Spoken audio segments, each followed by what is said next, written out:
네, 안녕하세요. 초등생활 처방전 친구들. 선생님과 함께요. 이렇게 논술 쓰기 한번 해보도록 해요. 이 논술 쓰는 거 어려워요 하는 친구들. 선생님과 함께요. 차근차근 하나씩 공부하니까요. 선생님 꼭 어려운 건 아닌 것 같아요. 라고 생각을 하게 됐죠? 안 그런가요? 이 친절한 사연생과 함께 논술을 공부하고 나면은요. 글을 읽는 것도요. 더 잘 읽게 됩니다. 그리고요. 이 글쓰기도 그 전이랑은 정말 수준이 달라질 거예요. 네, 선생님 믿고 한번 논술 끝까지 공부해 보세요. 1강부터 8강까지 선생님이랑 기초를 단단하게 다졌다면 이제 9강부터 12강까지는 본격적으로 논술을 쓰는 거거든요.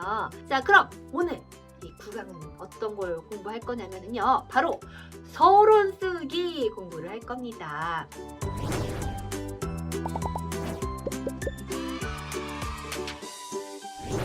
어떤 사람을 처음 딱 만났을 때 그 첫인상 보죠. 이 사람은 어떨 것 같다. 이 사람이랑 좀 친해지고 싶다. 이런 생각을 한 적 있나요? 이 선생님의 첫인상을 딱 보고, 저 선생님이랑 열심히 공부해 봐야 되겠다 하는 생각 들었죠? 네, 그렇죠. 이렇게요. 글에도 첫인상이 있어요. 그게 바로요. 서론이에요. 이 글은요, 항상 처음, 가운데, 으로 이루어져 있거든요. 이 처음을 서론이라고 해요. 그리고 가운데를 본론이라고 하고요. 끝을 결론이라고 하는 거예요. 그래서 이 글의 첫인상 부분이 바로 서론, 이 서론 부분입니다. 이 서론을 쓰는 방법에 대해서 선생님이 알려주도록 할 거예요. 이게 글의 첫인상이기 때문에 내가 이 글을 읽고 싶다. 라고 글을 읽는 사람들을 생각을 해야 되니까 굉장히 중요한 부분이거든요. 오늘 어떤 주제로 서론 쓰기를 공부를 할 거냐면요. 부모님이 자녀의 스마트폰을 검사해도 되는가? 이것을 주제로 해보도록 하겠습니다. 혹시요, 내가 스마트폰이 있는데 엄마, 아빠가 이렇게 검사를 한다면 그건 어떻다고 생각을 하세요? 선생님, 그건 말도 안 됩니다. 이렇게 말을 하는 친구들도 있고요. 부모님들과 많은 어른들은 아직 너희들은 어리니까 검사를 가끔씩 해주는 게 맞다. 그래야 너희들이 위험한 일이 일어나지 않을 수 있다. 라고 또 말씀을 하실지도 모릅니다. 그래서요, 이 주제를 가지고 글을 쓴다면 서론에 어떻게 쓸 수 있을지 하나하나 선생님이 알려주도록 할게요.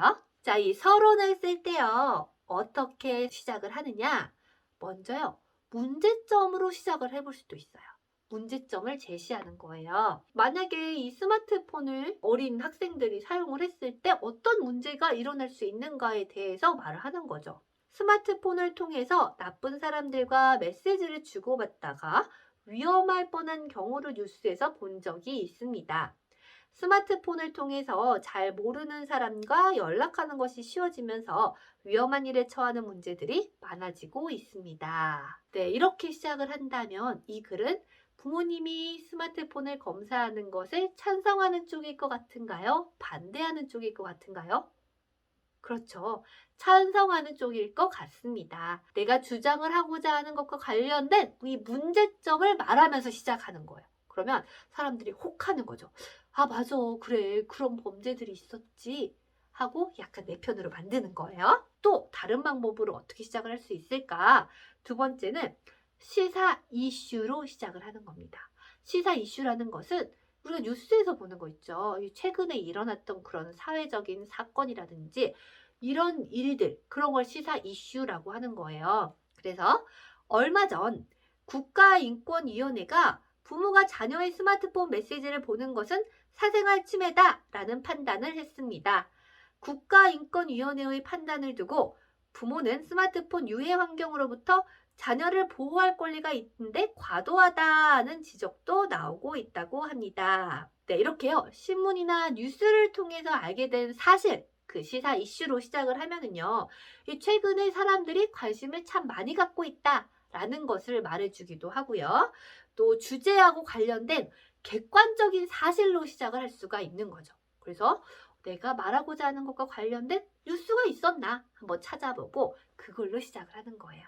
자, 그 다음 세 번째 방법도 알려줄게요. 질문으로 시작을 하는 방법도 있습니다.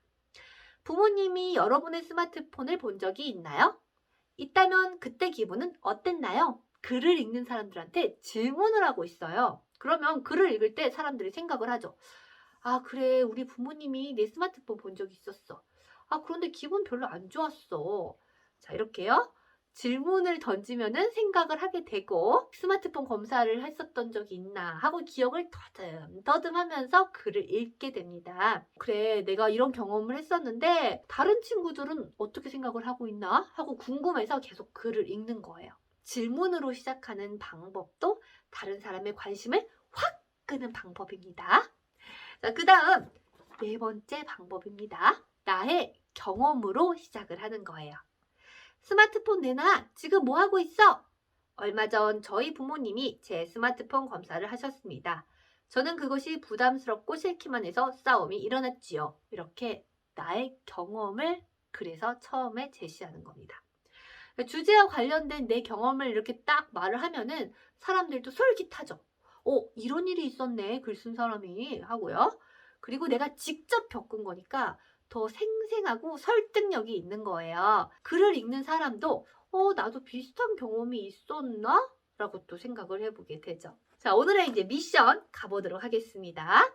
이 부모님들이 자녀의 스마트폰을 검사하는 것에 대해서 어떻게 생각하는가라는 주제로 서론만 써보는 거예요. 글을 시작하는 부분을 써보는 겁니다. 서론을 쓰는 방법 4가지를 말을 해줬어요.